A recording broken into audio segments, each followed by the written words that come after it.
Hello, I'm Stan Nowlin. I would like to give an introduction to you on a style of playing, or might say a method of playing that I use when it comes to picking the guitar, that I'd like to refer to as pure gospel picking. Had a lot of folks ask me if I'd make a guitar instructional video to show how I go about playing the guitar. When it comes to picking the guitar, my concentration is not based on a bunch of memorized hot licks, but on scales. It's also knowing the neck of the guitar, knowing where I am at all times. It's easy to get lost. You know, you can work your way up the neck and forget how to get back. And so it's important to know where you are at all times.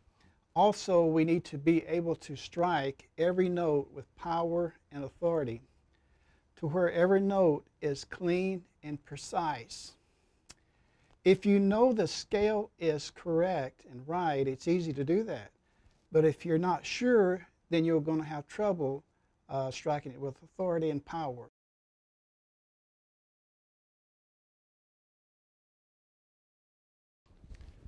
When I got real serious about playing the guitar, I would practice 2 to 6 hours every day, trying to get better. Even at that, I found that maybe one day out of the month, I could play well, where everything would come together, sound like a pro. It felt like I could do no wrong. And then the rest of the month, I felt like I couldn't do anything. I didn't know. I felt like I didn't know how to play the guitar. I felt, well, if I didn't feel good, I couldn't play. And if the band didn't sound good, I couldn't play. You know, if the music didn't sound just right, I couldn't play. So I thought, well, back to the drawing board. My playing was just not consistent. Well, it wasn't. Now, the problem wasn't that I wasn't practicing enough. You know, you heard the saying, practice makes perfect. Well, that's not correct, because it's perfect practice that makes perfect. If what you're practicing is not correct, then you're wasting your time. If your technique is not down, oh well, you're wasting your time practicing. You'll never get any better.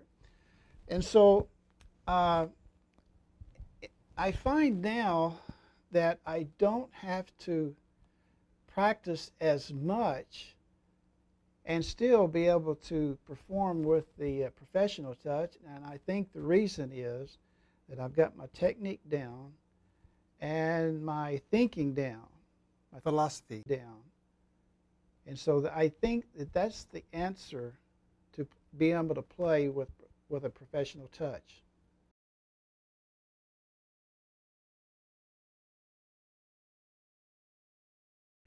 As far as hot licks are concerned, we all love them. I love learning a hot lick. You know, you can see a fella at Guitar Center. He's sitting there and he's knocking off one hot lick after another, and you say, man, what a hot guitar picker. But a lot of times you can put that same fellow with a band and he'd find it difficult to even remember one of those hot licks, or even be able to use just one. And a lot of times he would have to fall back on things that he's comfortable with.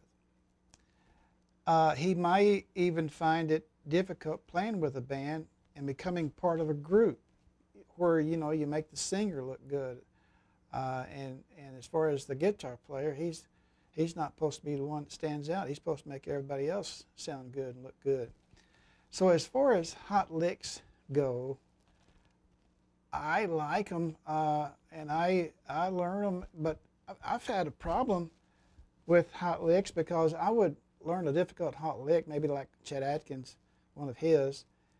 If I didn't do that thing every day, I would just, and then if I didn't do that, then whenever I wanted to use it later, I couldn't even remember how I did it. I had to go back and review.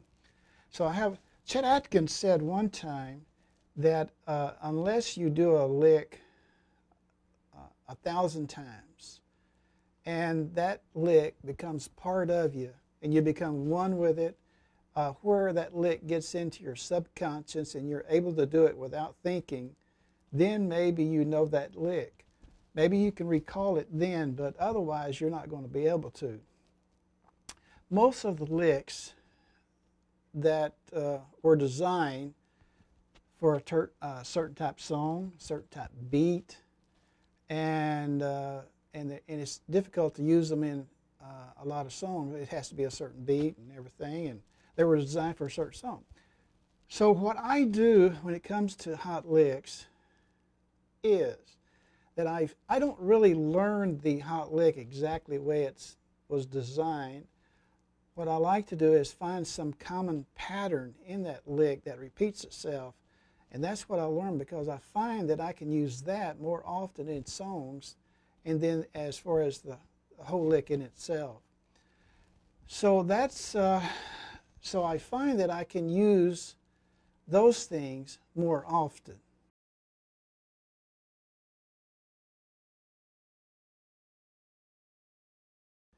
Our goal is that we want to get to the place where we don't have to think about scales, techniques, or hot licks. We want to get to the place where we don't have to think at all. We want to get to the place where it becomes second nature. We want to get to the place that it becomes part of us. We become one. If you're not able to do that, then your playing will sound mechanical. But if we're able to accomplish that, then all we have to concentrate on is the phrasing and and playing with feeling. Not thinking at all, not thinking about scales, hot licks, or techniques, but playing freely as your heart would wish. Now, when I play a song, or they ask me to play a verse, I never play a verse identical. If I'm asked, I don't care how many times they ask me to play, it's going to be different the next time. If your philosophy is like that, then you can do that. But if you're based on memorization, then you're not going to be able to do that. On the next video, I would like to show the method that I use, that I've learned. But before we close, I want to show you something on the guitar. Okay, here we are on the guitar. I would like to try to make this as simple as possible. Whenever we're talking about positioning, for instance, up here by the nut, that's the first position.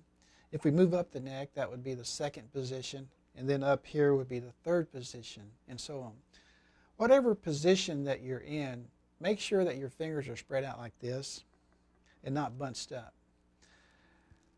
For instance, this finger is assigned this fret here, and the next finger this fret. That is if we're in this position. And the third finger is assigned this fret, and the fourth finger is assigned this fret. Whatever notes are to be struck is supposed to be struck by the fingers that are in that position.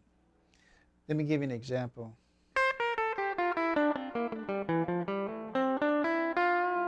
Notice that each finger stayed in its assigned area. Never let the finger, like for instance this pointer here, get over here and this other fellow's way like this. Never do this.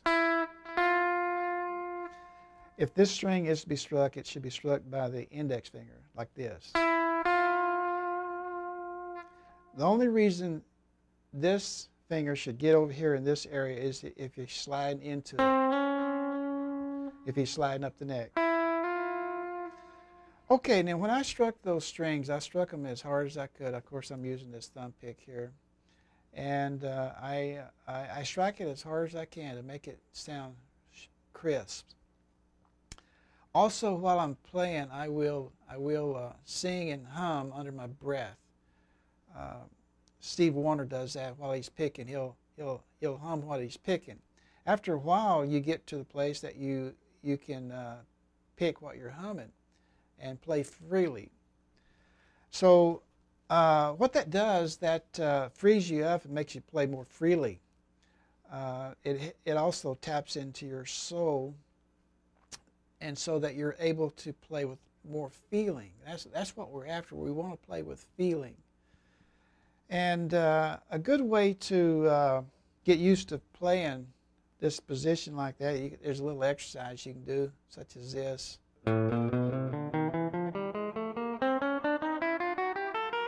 That will help you. Get used to keeping your fingers like that. Good exercise, getting you warmed up before you start playing. Or you can go backwards, up or down the fret like this.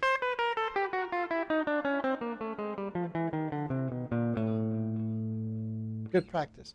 Anyway, I think that's enough for you to practice on right now. Watch for the next video. We'll get more deeper into my philosophy, how I go about picking. So for right now, I think that'll be it. Thanks for watching, and see you next time. Bye now.